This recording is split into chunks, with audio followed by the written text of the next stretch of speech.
Okay, we're back with another tech video. Now I'm going to go through your question, answer it, and hopefully you get the solution. Now remember to stay just a little bit crazy like me, and you'll get there to that resolution. Alright, let's continue on to the video.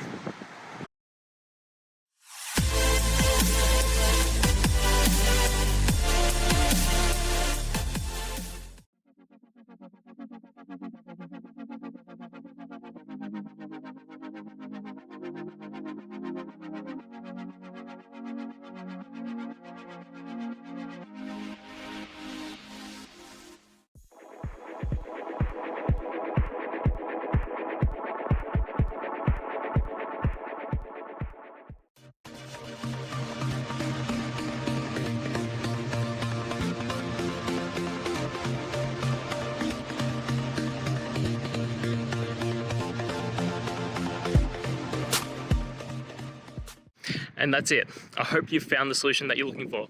If you did, please hit subscribe. I'd really appreciate it. And until the next time that you need technical help, I hope you have a good one. Cheers.